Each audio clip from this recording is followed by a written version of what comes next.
আসসালামু আলাইকুম। সবাই কেমন আছেন? আশা করি সবাই ভালো আছেন। স্বাদ ও স্বাদের গল্পের সাথে আবারও আসলাম। আপনাদের জন্য করে দেখাবো আজকে আপনাদেরকে দেশি মুরগি আর সাথে সবজির বল দিয়ে ঝোল করে দেখাবো চিতই পিঠে দিয়ে খাওয়ার জন্য করে। তো আসুন আমি কি উপকরণ নিয়েছি সেটা দেখাবো। এখানে নিয়েছি আমি দেশি মুরগি কচি সাইজের আর প্যাকেটে নিয়েছি সবজির বল। তো এই হলো প্যাকেটের সবজির বল চলে যাচ্ছি চুলাতে। চুলায় এখন কড়াই বসিয়ে দিলাম। দিয়ে দিচ্ছি অল্প করে তেল। আমি একদমই হালকা মশলার তরকারি রান্না করে দেখাবো আজকে। আর এখানে দিলাম গরম মসলা আস্ত। তো দিয়ে আমি তেলের সাথে একটু ভেজে নিচ্ছি গরম মশলা থেকে যতক্ষণ ঘ্রাণ না আসবে ততক্ষণ ধরেন 1 থেকে 1.5 মিনিটের মতো। তো এটাকে ভেজে নিলে আমি এখানে দিয়ে দিচ্ছি পেঁয়াজ। পেঁয়াজের সাথে আমি দিয়ে দেবো স্বাদ মতো লবণ। দিয়ে আমি পেঁয়াজটাকে একটু ভেজে নেব। পেঁয়াজটাকে কিন্তু যেহেতু অল্প তেল দিছি পেঁয়াজটাকে অত লাল লাল করবো না আমি। তো একটু সাদা সাদা অবস্থাতে আমি এখন দিয়ে দেবো এখানে কিছু মশলা। তো এখানের জন্য কি মশলা নিচ্ছি সেটা এখন আমি দিয়ে দেখাবো। তো এখন দিচ্ছি 1 টেবিল চামচ রসুন বাটা, 1 টেবিল চামচ আদা বাটা আর দিয়ে দিচ্ছি হাফ চামচ হলুদ পাউডার, 1 চামচ মরিচ পাউডার এখানে দেব। ঝাল ঝাল একটু হবে। আর এখানে এখন পানি দিচ্ছি। পানিটা দিয়ে এই মশলাটাকে সুন্দরভাবে কষে নিতে হবে। তো মশলাটাকে আমি বেশ কিছুক্ষণ ধরে কষে নেব। এখানেই কিন্তু 100% স্বাদ এসে যাবে মশলা থেকে। তো যাই হোক এটাকে কালারটাকে একটু কালারফুল করার জন্য আর আমি একটু দেবো কাশ্মীরি পাউডার, যেটাকে ঝাল হবে না শুধু কালার হবে। তো এখানে দিয়ে দিচ্ছি 1 চা চামচ কাশ্মীরি পাউডার। তো এটাকে দিয়ে আমি আবারও সুন্দর করে মশলার সাথে করতেছি। দেখতেই পারছেন এখানে কিন্তু আমার এক্সট্রা আর কোনো মশলা যাবে না। সো হালকা মশলা দিয়ে রান্না করলে খুব ভালো হয়। মশলাটা রান্না হয়ে গেলে তখন দিয়ে দিতে হবে এরকম চিকেন।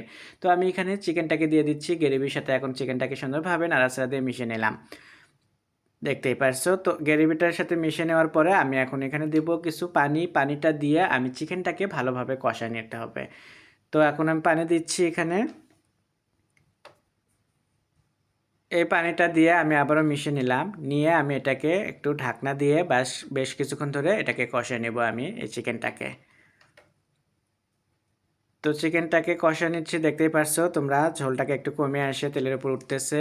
তো এই অবস্থাতে আমি এটাকে নাড়াচাড়া দিচ্ছি। আর কালারটাকে দেখতে পারছো তোমরা কতটা সুন্দর হয়েছে। এটা কিন্তু রান্নার শেষে আরও সুন্দর হবে, খেতেও স্বাদ হবে।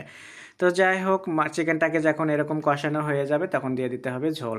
তো আমি এখানে এখন ঝোল দিয়ে দিচ্ছি রান্নার জন্য করে। তো ঝোলটা দিয়ে নাড়াচাড়া দিলাম। দেওয়ার পরে দেখতেই পারছো এখন আমি এটাকে কি করতে হবে, ঢাকনা দিয়ে আমি এটাকে 8 থেকে 10 মিনিট রান্না করে নেব। আর এর মাঝে মধ্যে কিন্তু একটু নাড়াচাড়া দিতেই হবে। তো যাই হোক দেখতেই পারছেন আপনারা। তো আমি ঢাকনা তুলে নাড়াচাড়া দিলাম। আর এখন কালারটা কত সুন্দর হয়েছে। তো এখন হলো আমি সবজির বলটা দিতে হবে।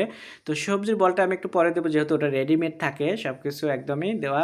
এখন সবজির বলটা মিশিয়ে দিলাম। দেওয়ার পরে আমি এটাকে আবারও চিকেনের সাথে সুন্দরভাবে মিশিয়ে নিচ্ছি।